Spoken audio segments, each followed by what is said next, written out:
Some brands offer you low finance, or cashback, or servicing. Renault don't do ors. We do ands. The Renault Kadjar with 1.91% APR and €1,000 cashback and 3 years servicing, saving you thousands. Renault, the brand with the ands. Visit your local Renault dealer. Finance is made under a hire purchase agreement. Terms and conditions apply. Deposit required. Subject to lending criteria. See Renault.ie. For an entire generation, people have experienced Star Wars the only way it's been possible, on the TV screen. But if you've only seen it this way, you haven't seen it at all. This is the podcast you're looking for. We've been waiting for you. Welcome to Coffee with Kenobi. Here are your hosts, Dan Z. and Corey Clubb. Hello, this is Dan Zehr, and welcome to show number 1 of Coffee with Kenobi, a brand new Star Wars podcast that analyzes our favorite saga in a whole new way. With me is my good friend and co-host, Corey Clubb. Hey, I'm very excited about our premiere show and how much we already have been welcomed as Star Wars fandom through our Facebook and Twitter feeds. This is a great time to be a Star Wars fan, and we're thrilled to show our insights, thoughts, and opinions with all of you. In today's show, we introduce the thesis of our podcast, what it is all about, and how we came up with the concept. We will also introduce ourselves and how the podcast came together. And finally, we will discuss some recent news that has been heading our way, and we will introduce our very first topic for discussion on show number 2. A huge thank you to all the amazing people who have helped us launch our show. We really have to thank Ed Dallista and the amazing IndieCast for mentoring and guiding us every step of the way, as well as Mike Pilot and the Great Full of Sith podcast. If you aren't listening to either of these shows right now, you really are missing out. We'd also like to thank our wives, Deanna and Holly. This show is affectionately dedicated to them for their everlasting patience and support. And now, let's see what's brewing the Star Wars universe this week.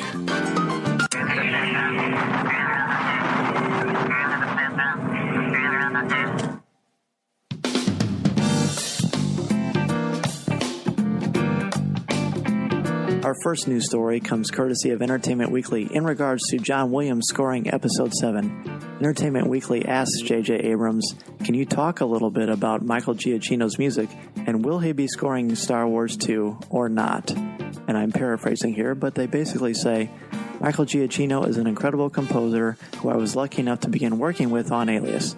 For Star Wars, it is very early days to know, but I believe that going forward, John Williams will be doing that film because apparently he was there long before I was.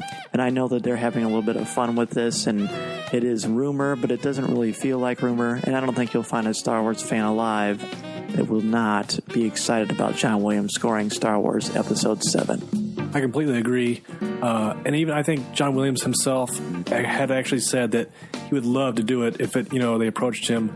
And I think as a fan, it's a must. With good news like this, I think Episode 7 is shaping up to be a great film. Disney CEO Bob Iger hints at Star Wars theme parks. He states, in addition to the Star Wars feature films that we've already talked about, we're also working on opportunities for television and our parks. It's very early in the process. We'll announce details as these developments evolve. Well, this is great news. As some of you know, I used to work at Disney World, so anytime I hear anything involving Disney World and Star Wars, I get really, really excited. So I hope that something comes of this more than just rumor and speculation. Dan, I can actually see it right now. A cantina-themed restaurant, all kinds of blue milk and whatnot. So excellent idea, and we'll see what happens. News of possible spin-off titles centered around Han Solo and Boba Fett broke not long after it was revealed that a new trilogy was in the works. Here's J.J. Abrams' exact words regarding potential spin-offs at this point. We are focusing right now on making Episode 7, because this movie feels like this is the one that has to work for everything else to work. There are discussions about what would happen later after Episode 7 and how to make this thing and tell that story. You can't look at it in a binary way. It's obviously part of something much greater. To talk about those offshoot films, that's something you have to talk about with Kathleen Kennedy. Star Wars Episode 7 is due to begin production early next year and is scheduled for release in May of 2015. No information is available as of yet regarding any proposed spin-offs. Source, Screen Rant. Han Solo, Rebel Soldier, Lando Calrissian, and Bespin Guard, each sold separately. From Star Wars, The Empire Strikes Back Collection. New from Kenner. Looking? Found someone you have, I would say, Star Wars fans can really get into the movies at Walt Disney World this year with a new experience creating custom figurines.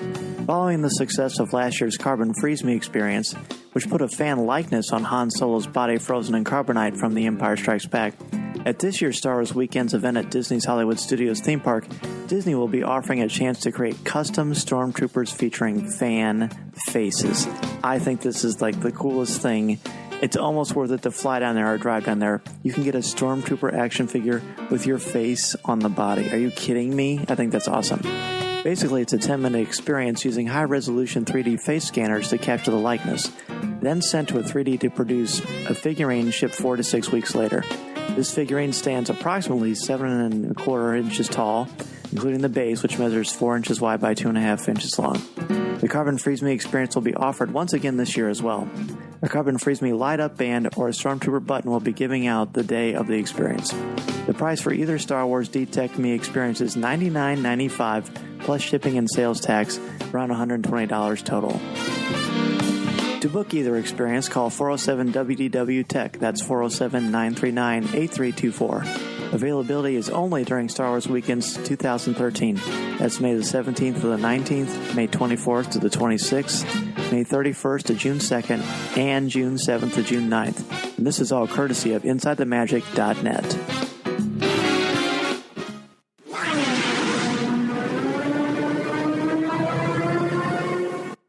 This week, we are introducing ourselves in our unique blend of Star Wars analysis and rhetoric. In essence, this show is about looking at the world of Star Wars with a critical lens. There are so many Star Wars podcasts out there, and we wanted to add our own particular style of conversation into the proverbial mix. Breaking down and analyzing the saga is one way we express our fandom. But we're not the only fans out there. Our show relies on Star Wars fans everywhere. We want to hear from you. We'll tell you how you can do that at the end of our show. Maybe it's about time we actually start talking about ourselves and this whole Star Wars thing. Corey, what do you think? Good idea. All right. Well, why don't you go first? I would like to know, Corey Clubb, what makes you a Star Wars fan? Tell me about your history with Star Wars. I can remember playing with the original Star Wars action figures at my cousin's house. He had the Falcon. He had, Han, Chewie, Vader, everybody. And it was just awesome and mind-blowing at the same time. And I remember going over there all the time and just playing with those. I think that was probably my very first experience with anything Star Wars. That's pretty awesome. I actually remember my first exposure to Star Wars, too. I'm pretty sure we would go to the toy store, or I would just go to Sears, or just who knows, something like that. It was a long time ago. I won't say what you expect I'm going to say. The Star Wars cliche, a long time ago. Yeah, galaxy far, far away. Well, we're going to try, ladies and gentlemen, we're going to try to stay away from cliches. It's going to be hard to do, but we're going to do our best. Anyway. We'll try. So I remember my first action figure was C-3PO, and my brother got Luke Skywalker, and I didn't know who C-3PO was or who Luke Skywalker was. I know I had a cool robot. I thought it was a robot. I didn't know it was a droid. I was young. I was a youngling. I don't actually like that term youngling. I just want to get that out there. It's important that you understand that. So I had my C-3PO action figure and all that, and we tried a bunch of different times to go see the movie, but every time we went, it would be sold out. I can remember 3 or 4 times trying to go, and it was always sold out. I never even, of course, back then, it's not like you could pre-book your tickets or anything like that on Fandango or anything like that. A little product. Well, it was the 70s. They didn't have the internet, so. It's true. We're actually not sponsored by Fandango. Finally, one time we were driving around, and it's been a lot of times, as I just said, that we weren't able to see Star Wars. And all of a sudden we pulled up into this random place. I didn't know what it was. I really wasn't paying any attention. And my dad rolls down the window and he says, 4 for Star Wars. We were at a drive-in, and that's the first time I saw Star Wars. I'm guessing it was probably 1978 or 79. I just have a feeling because I was 5 or 6 years old at the time.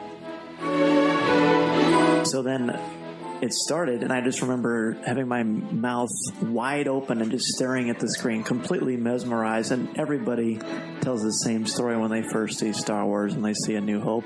They're just completely blown away, and I was hooked. To kind of help everybody get to know us, tell me about your favorite things that you love about Star Wars. Just kind of an overview so that everybody knows kind of where we stand on basic Star Wars elements. Okay. I'd say my favorite film of the franchise is probably Empire. Favorite character, it's a hard choice because I love Han and his swagger and his demeanor, and of course everyone wants to be the hero, wants to be Luke and swing the lightsaber and whatnot. So I'd say on a good day it's Han, and another day it's Luke, but that can vary as well. And then also, I think a big part of my fandom is I like to read the books and the novels and the comics, and I really enjoy that side of it. I know not everybody's into that, but I think it expands it in almost a whole new way. What about you? What's some of your favorite stuff, Dan? So before I get into mine, are you on record as saying you are an EU guy? I know you're going to ask me that. You have to. That's very important. Yeah, I'm an EU guy, I guess, but I mean, I pick and choose. If I like a character or I like an era or something like that, then I will, dive into it and check it out. I wouldn't say I'm a huge EU fan. I don't read every single piece of it, and of course, I know with well intent that it's not canon as far as some think, but we could, I'm sure, hopefully we'll have a lot of episodes about canon. I'm pretty much a stickler on that myself. For me, I agree with you. As most people of our generation, my favorite is The Empire Strikes Back. By far, Star Wars A New Hope, that is the movie. That is the ultimate movie. It started it all. It changed cinema. It changed culture. It changed the way we look at things. But to me, that's almost like a separate entity. It is Star Wars, but I just think of Empire as my favorite Star Wars film. Does that make any sense? Oh, yeah, definite sense. Good. Yeah. My favorite character is Darth Vader, and I think he's just the most complex. I think he's the most fascinating. It's something about him appeals to me, his idea of redemption and what makes a hero and his fall to the dark side and the horrible things that he does. I mean, the guy is a mass murderer. He is. He is. Yeah. He is, but he's fascinating. He's a fascinating character. I think there's a lot you could look at with him, which is exactly one of the reasons why I wanted to do this podcast with you. Anyway, as far as the prequels go, did you talk about the prequels? No. Well, tell me what you think about the prequels. I can remember going and seeing episode 1 and just being so freaked out and just excited to see it. And when I first saw it, I will say it was a letdown. It was a letdown for me that I wanted that magic. I wanted those characters back. And yeah, I would say I was disappointed in all for seeing it for the first time. But now that I've seen it again in 3D with my own kids, and they had a really big enjoyment out of it, and I can see the different aspects of what kids nowadays, what they see. And I think, tying into that, the Clone Wars has that, which I've not seen the Clone Wars, all the seasons, but I know you have. So what are your thoughts? I do love the Clone Wars. I have seen all the episodes, and honestly, the Clone Wars has made the prequels come to life for me in a whole new way. We talked about this before the show started, but things like the battle droids or the clones themselves, I was a little lukewarm to the clone troopers. I did not like the battle droids. But the Clone Wars, and thanks to Dave Filoni and everybody that did that amazing show, they made me love all those characters. And the thing that they did the most, I know we've heard this before on Rebel Force Radio and other places like that, they made me love Anakin Skywalker the way I think he was intended to be loved. I think that the prequels, especially episodes 2 and 3 with Hayden Christensen, they show just a little snippet of very emotional, intense times in Anakin's life. So I don't think that should be, I think that's too small of a sample size. Yeah. When you look at the Clone Wars as a whole, and you put it in there as canon, which it is, George Lucas is all over that, then it shows you what kind of character Anakin Skywalker is. And children grow up loving Anakin Skywalker because of the Clone Wars. Oh, yeah. I completely agree with that. And as we make our way through this, like my kids and I, as we watch the Clone Wars and get to know the characters more, like you said, it is a time where Anakin and all the other characters are growing up, and you do see a different side instead of that, almost that back end of the downfall of everything. So I think that's good. True. The prequels, I love the prequels. I still think the originals are the best. I must confess, for a long time I said Revenge of the Sith is the only prequel that's truly worthy of the name Star Wars. That's probably a little harsh to say. I still love episodes 1 and 2. I love all of them. They're all the Star Wars movies. I will defend the prequels till the day I die. No doubt about it. I do love them. I do like the EU. For a long time, I wasn't a huge EU fan because there's only so much I can read about Pod Jexter, and I don't even know if that's a real character, but there are so many ancillary characters that I'm just not interested in. So I'm very specific about that. I love anything by Timothy Zahn. I know you and I read Darth Plagueis, which we could easily do a show on because that was terrific. So I like the EU, but I pick and choose it. I agree with that. But as you said about all the characters and stuff, I mean, there's such an expansion on them. And I think if you are a fan where, you do like those side characters and you do like all that stuff, you can go out and you can find the more material in that and read up on them, find their backstory, find their side story and let them kind of take the center light. And I think that's cool. I think it's a cool way to, expand the universe and with it goes along with the video games and all the role-playing games and the card games, anything that goes with that. I think you can really dive into that, and I'm a big fan of the EU. I like it. I don't do all that stuff, but I do, like I said, I can pick and choose what I want to do, and I do that, so I think it's a good thing. And this is probably a good time to mention how Corey and I know each other. To be technically honest, Corey is my nephew, and he's my nephew by marriage. I married Deanna, who is Corey's aunt, and at a family gathering, I don't even remember what it was. Oh, it was Christmas. And I met Corey, and someone Deanna, my wife, told me, Corey's a big comic book guy, too. You should see his office. He's got all these cool statues, and he's got Superman and Star Wars, and I thought that was really, really cool.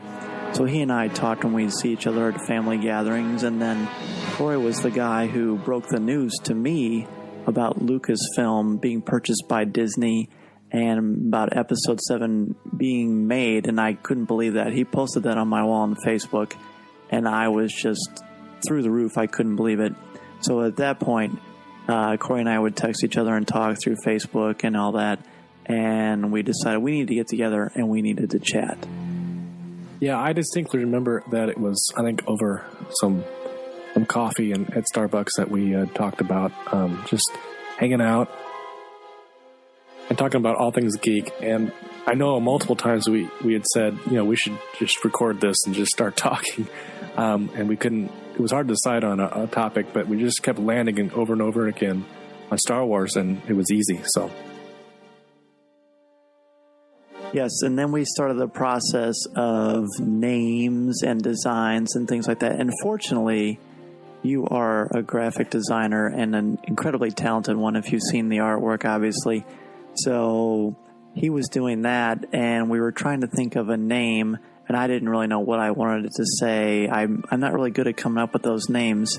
But at one time, Corey texted me, and he said, how about Coffee with Kenobi?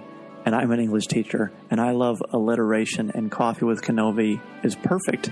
So we went back and forth with some other ones. We spent a little bit of time. There were some that were already taken, but Coffee with Kenobi was perfect, and that's actually why this podcast is called Coffee with Kenobi, because we wanted it to seem like if you were in Starbucks or some sort of coffee place, and this is the kind of conversation that you would want to be involved in, this is the kind of conversation that you would want to talk about.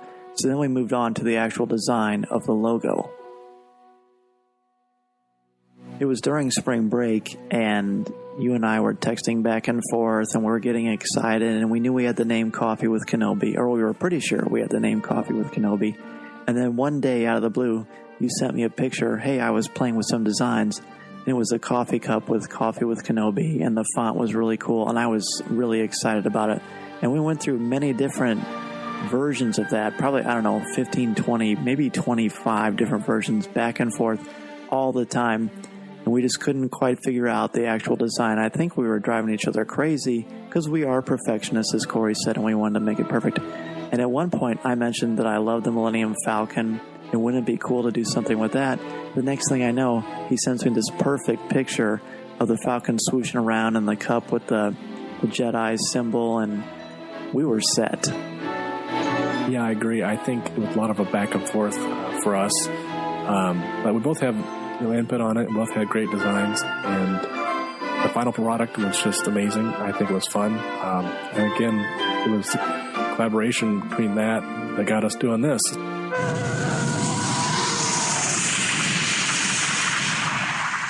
At the end of each show, we will introduce a concept, question, or idea we want to analyze our next show.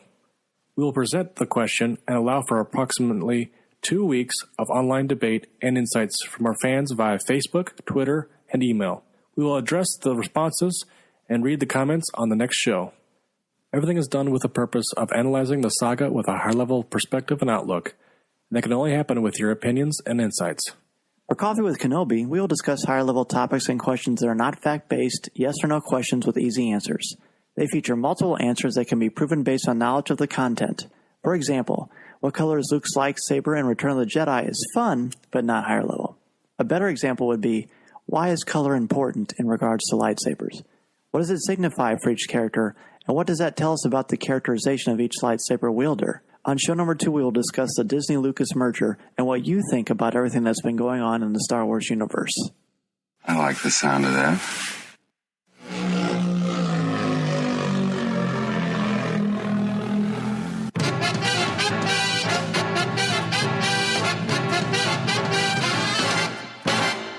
If you would like to respond to our question of the show, have a comment, or just want to say hello, send us an email at feedback@coffeewithkenobi.com. Or if you have a specific question or comment for either of us individually, email us at danz@coffeewithkenobi.com or coryc@coffeewithkenobi.com. Or visit us at coffeewithkenobi.com and click on the comments section. If you enjoy the show, please write a review on iTunes. You can also like the show on Facebook at facebook.com/coffeewithkenobi, as well as keep up to date at our Twitter feed at twitter.com/coffeewithkenobi. That's it for show number 1 of Coffee with Kenobi. Thanks to everyone who contributed to this week's show, and to all of you out there who listen to our show. A special thank you to all of our friends on Facebook and Twitter who have been supporting us these past few weeks, and keep on spreading the word. This is the podcast you're looking for.